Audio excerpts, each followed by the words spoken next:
دیار غیر میں بسنے والے انڈینز، پاکستانیز اور بنگلہ دیار غیر میں جا کر بھی وہ کچھ کرتے ہیں جو ملک کی بدنامی اور خراب تاثر کا باعث بنتا ہے۔ 14 اگست پاکستان کے جشن آزادی کو برطانیہ کے شہروں میں جس طرح منایا گیا، اس نے باشعور پاکستانیوں کا سر شرم سے جھکا دیا۔ شہر مانچسٹر کے ویلمسلو روڈ پر مقیم پاکستانیوں نے بدنام زمانہ باجے بجا کر برطانوی قوانین کی دھجیاں اڑائیں اور دیگر قومیتوں سے تعلق رکھنے والوں کو شدید ذہنی اذیت میں مبتلا کیا۔ ہمارے ساتھ موجود ہیں برطانیہ میں سوشل اینالسٹ فواد رضا، جو ہمیں اس حوالے سے مزید بتائیں گے۔ لیکن پہلے دیکھتے ہیں وہ منظر جس میں پاکستانیوں کا جشن برطانوی قانون اور دیگر لوگوں کے لیے کس طرح اذیت کا باعث بنا۔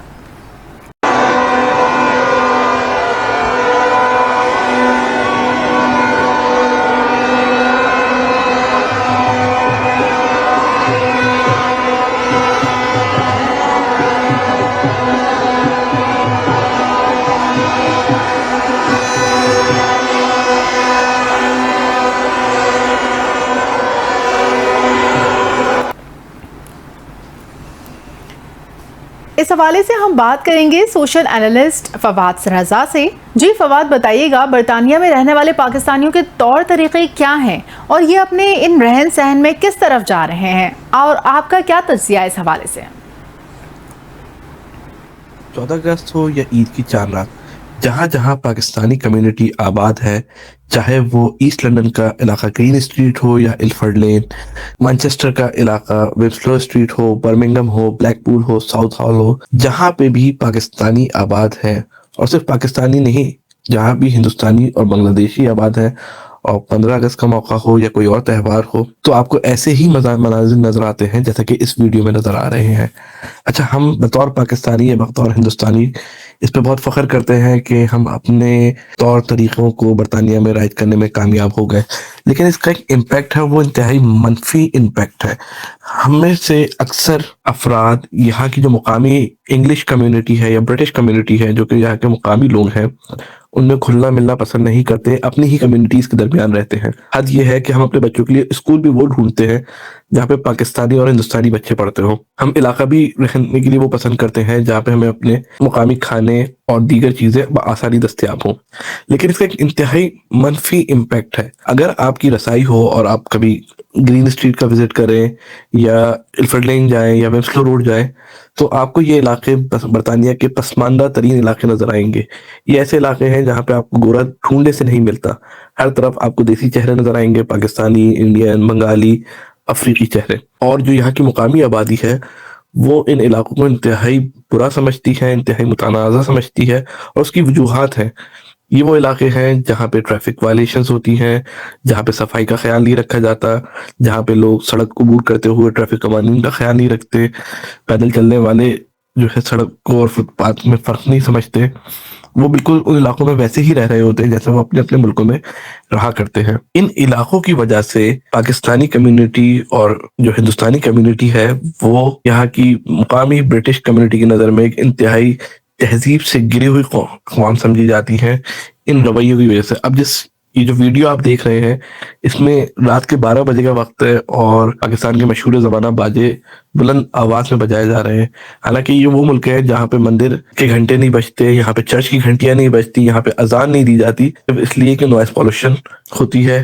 یہاں پہ مجھے زمانہ ہو گیا رہتے ہوئے اور میں نے شاذ و نادر ہی کار کے ہارن کی آواز سنی، کیونکہ ہارن بجانا انتہائی غیر مہذب اور غیر اخلاقی عمل سمجھا جاتا ہے۔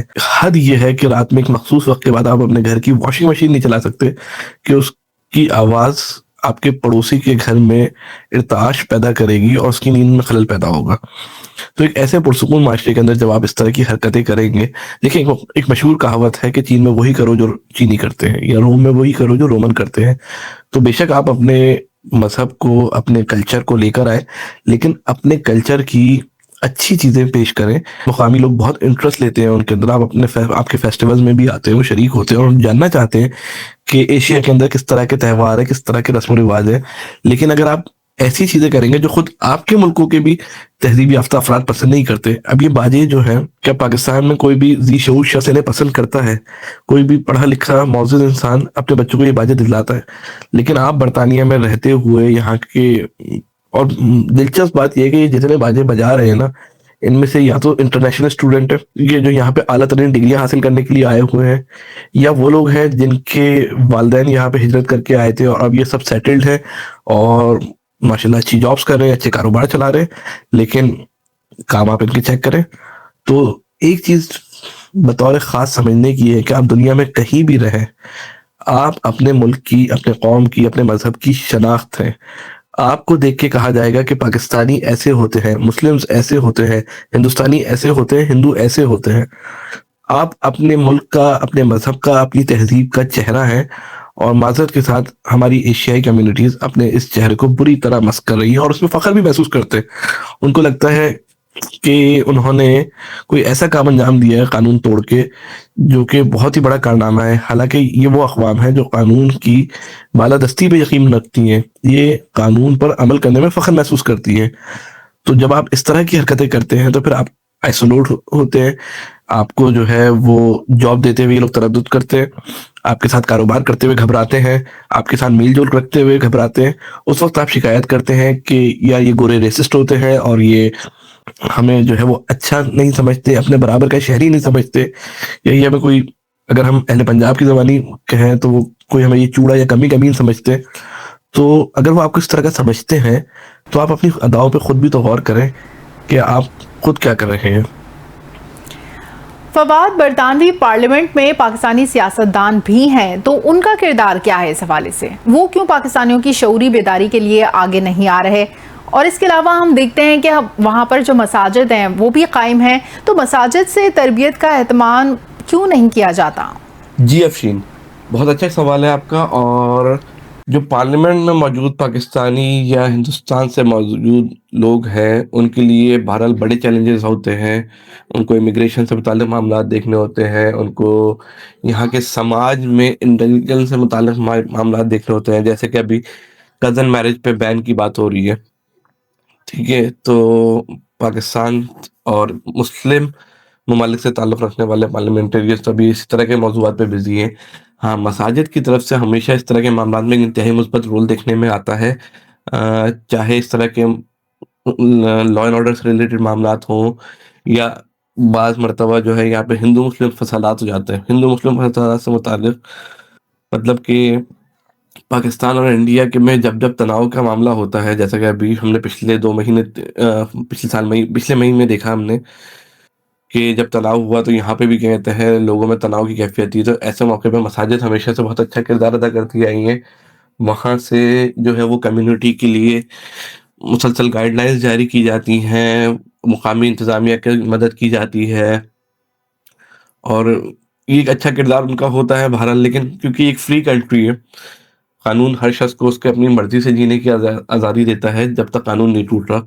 تو لوگ یہ سمجھتے ہیں کہ وہ اپنی ناک کے نیچے کچھ بھی کر سکتے ہیں، اس لیے بہت زیادہ جو ہے وہ کہتے ہیں پارلیمنٹیرینز یا مساجد یا سماجی رہنما جو ہے وہ کوئی بہت بڑا کردار ادا کر نہیں سکتے. ہمیں خود ہی جو ہے وہ بس ایک سوشل اسکولنگ جو ہوتی ہے کہ لوگوں کی مسلسل تربیت کی جائے، وہی ایک ایسا عمل ہے جس کے لیے میرے خیال میں یہاں پہ کچھ تنظیموں کا قیام عمل میں لایا جانا چاہیے جو لوگوں کو مسلسل اس بات پہ ایڈوکیٹ کریں کہ آپ اپنے ملک کا چہرہ ہیں، آپ اپنے کلچر کا، اپنے مذہب کی شناخت ہیں، اور ان معاملات کو آپ درست کریں. آپ کا بہت شکریہ.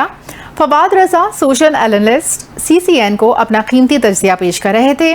یہ تھی CCN کی جانب سے دیار غیر میں بسنے والے پاکستانیوں سے متعلق ایک خبر. ایسی مزید خبریں اور بریکنگ نیوز کے لیے CCN کے YouTube چینل کو سبسکرائب کر لیں، فیس بک اور ٹک ٹاک کو فالو کریں. میں ہوں افشین قریشی اور آپ دیکھ رہے ہیں CCN انٹرنیشنل.